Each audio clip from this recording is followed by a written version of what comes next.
বিজয় জানতে চেয়েছেন, জেনে শুনে কি জেনাকারীকে বিয়ে করা যাবে যদি সে ভালো হওয়ার তওবা করে?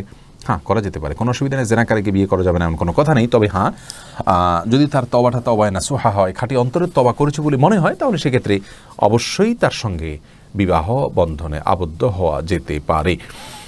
কারণ আত্তাইবু মিনায যামবি কামান লা যামবা আলাহ, রাসূল আকরাম সাল্লাল্লাহু আলাইহি ওয়াসাল্লাম বলেছেন যে ব্যক্তি কোনো গুনাহ করার পরে ফিরে আসলেন কেমন যেন তিনি কোনো গুনাহই করেননি, যার কারণে ওই ব্যক্তির সাথে বিবাহ বন্ধনে আবদ্ধ হওয়া যেতে পারে। আর যদি তার তওবাটা পরিপূর্ণ এবং সঠিক এবং খাঁটি তওবা কিনা সেটা আপনার সন্দেহ তৈরি হয়, তাহলে সেক্ষেত্রে আপনি নাও করতে পারেন। বিষয়টি সম্পূর্ণ আপনার উপর নির্ভর করে। ইসলাম শরিয়া এক্ষেত্রে কোনো বিধান আরোপ করে দেয়নি। এমনি শফিকুল ইসলাম জানতে চান, কোনো মহিলা যদি নামাজরত অবস্থায় থাকে আর ঘর, আপনার প্রশ্ন উত্তর দিয়েছি। ফারিয়া ফাহিম আপনি জানতে চেয়েছেন, আমেরিকায় হারাম হালাল নিয়ে খুব দ্বিধা হয়। বিভিন্ন স্টোরে মুরগি পাওয়া যায় 100 ভাগ হালাল লেখা থাকে, সেগুলো কি সন্দেহ ছাড়া খাওয়া যাবে? বোন ফারিয়া, এক্ষেত্রে বিভিন্ন অথরিটি থাকে আমি জানি।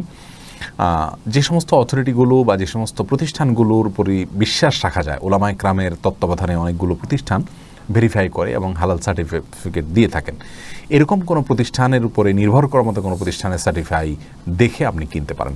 এরপরে আপনার আর সন্দেহ করার কোনো প্রয়োজন নেই, ওটার উপর আস্থা রাখতে পারেন যদি আস্থা রাখার মতো হয়, ইনশাআল্লাহ।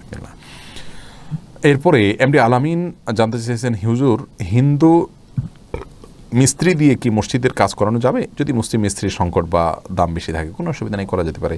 আব্দুল্লাহ সজীব আপনি জানতে চেয়েছেন, ইসলাম প্রচারের জন্য কি কার্টুন বানানো যাবে? না, এটা ইসলাম প্রচারের কোনো সুস্থ সঠিক পদ্ধতি নয়। কার্টুন বানানো, মানুষের ছবি অঙ্কন করা ইসলামের শরীয়তে জায়েজ নয়।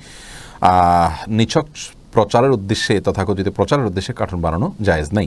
সামিয়া জাহান জানতে চেয়েছেন, কাঁকড়া খাওয়া জায়েজ কিনা জানতে চাই। জি, কাঁকড়া খাওয়া হারাম নয়, এটাকে মাকরুহ বলেছেন ইমাম আবু হানিফা রাহিমাহুল্লাহ। তবে অন্যান্য ইমামদের অনেকেই এটাকে জায়েজ বলেছেন এবং এটি প্রসিদ্ধ ওলামাদের মতো পার্থক্য যে সমুদ্রের বা পানির নিচে যা আছে সব কিছু হালাল, অনেকে বলেন, আর অনেকে বলেন শুধু মাছটা হালাল। কারণ হাদিসে রাসূল করিম সাল্লাল্লাহু আলাইহি ওয়াসাল্লাম বলেছেন, ওয়াহিল্লা লানাল মাইতাতানি, দুইটা মৃত জন্তু আমাদের জন্য খাওয়া হালাল করা হয়েছে, তার ভিতরে একটা হলো সামাক বা মাছ। অতএব মাছ জাতীয় সেগুলো খাওয়া জায়েজ রয়েছে, যেগুলোকে মাছ বলা যায় না, পোকামাকড় জাতীয় সেগুলো খাওয়া জায়েজ নয়। আর যারা বলেছেন যে এটা যে কোনো কিছু জায়েজ আছে, তারা বলেন যে রাসূল আকরাম সাল্লাল্লাহু আলাইহি ওয়াসাল্লাম একটা হাদিসে রয়েছে যে সমুদ্র সম্পর্কে তিনি বলেছেন যে সমুদ্র এর মাইতা আমাদের জন্য খাওয়া জায়েজ রয়েছে, বা সমুদ্রের নিচে যেটা আছে এটা আমাদের জন্য হালাল। সেটার ভিত্তিতে তারা ব্যাপকভাবে হালাল বলেন। তবে হ্যাঁ, এটা নিয়ে হারাম হওয়ার পরে কারোর কোনো মত নেই, সবাই এটাকে হালাল বলেন। হালাল হওয়াটার মধ্যে উত্তম অনুত্তম, মাকরু গায়রে মাকরু বলা নিয়ে মত পার্থক্য রয়েছে। কারোর রুচিতে যদি কুলায় তিনি খান, তাহলে তিনি হারাম করেছেন বলা যাবে না। আসাদুজ্জামান শিহাব আপনি জানতে চেয়েছেন, ভুলে মুখ দিয়ে যদি কোনো কুফুরি কথা বের হয়ে যায় তাহলে সে কি কাফের হয়ে যাবে? এক্ষেত্রে করণীয় কি? ব্যস্তজামান, ভুলে যদি মুখ দিয়ে কিছু বের হয়ে যায় তাহলে সেক্ষেত্রে তিনি কাফের হয়ে যাবেন না। ভুল তো ভুলই, তবে সাবধান থাকতে হবে তাকে। পরবর্তী সময়ের জন্য শামিল চৌধুরী জানতে চেয়েছেন, অনেকগুলো গুনাহর তওবা কি একসাথে করা যাবে?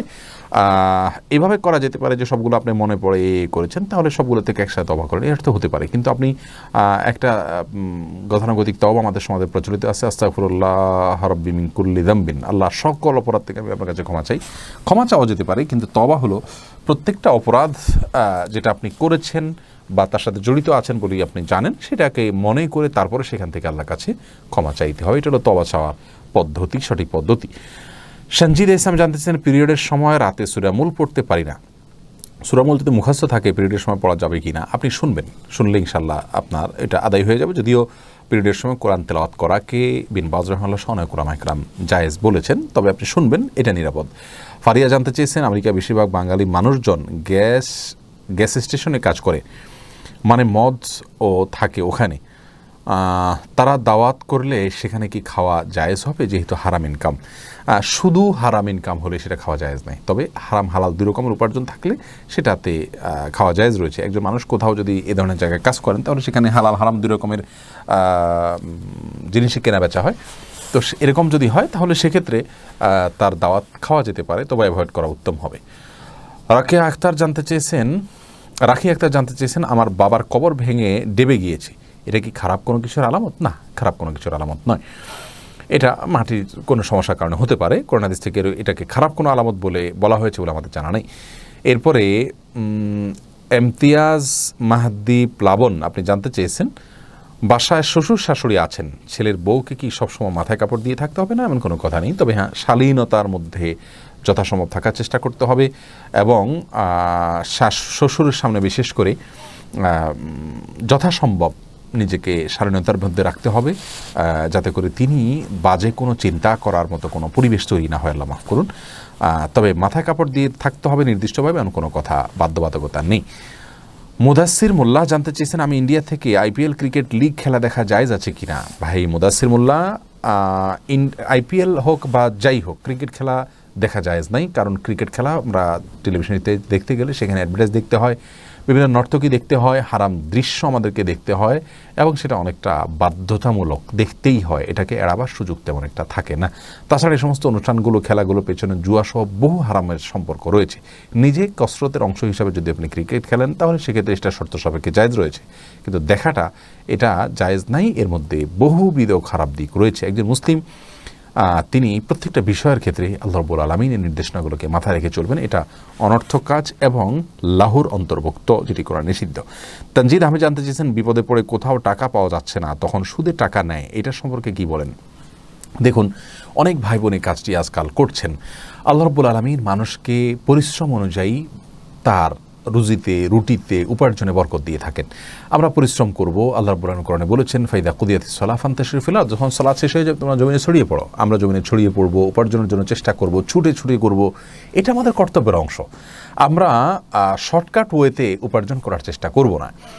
আপনি ছোট্ট পুঁজি নিয়ে, সামান্য পুঁজি নিয়ে রাস্তার পাশে বসে যান, শুরু করেন এবং অধ্যবসায় করেন, শেখার চেষ্টা করেন, মেধা খাটান এবং শারীরিক পরিশ্রম, কায়িক পরিশ্রম আপনি করেন, এর মাধ্যমে ইনশাআল্লাহ বিদিন আল্লাহ তাআলা আপনাকে বরকত দিবেন, আস্তে আস্তে আপনি সামনে বাড়তে যাবেন। সুদের উপরে লোন নিয়ে তারপরে ব্যবসা করা কোনো অবস্থাতেই মুসলমানের জন্য জায়েজ নাই। প্রয়োজনে তিনি অল্প খাবেন, ছোট ব্যবসা করবেন। আল্লাহ তাআলা আমাদেরকে হারামকে না করার মতো ঈমানের শক্তি অর্জন করার তৌফিক দান করুন।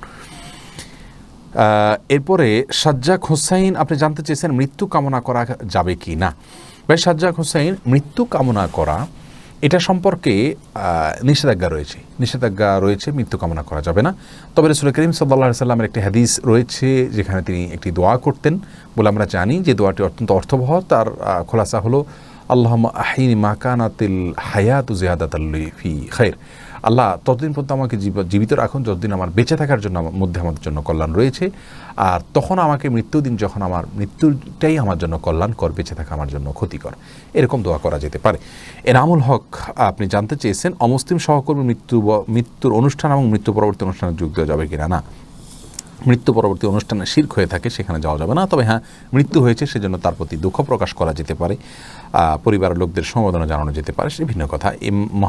এবং সেখানে যাওয়াতেও সমস্যা নেই, বাট আনুষ্ঠানিকতার মধ্যে যেহেতু শিরক থাকে সেজন্য সেখানে যাওয়া যায় হবে না। মোহাম্মদ ইমরান জানতে চেয়েছেন, অবিবাহিত কোনো ছেলে কি বিবাহিত মেয়ের সাথে বিজনেস করতে পারবে? বিজনেস করতে পারবে, সম্পূর্ণ পর্দার বিধিবিধানগুলোকে পরিপূর্ণভাবে মেনে ফিতনা থেকে বেঁচে করতে পারবে।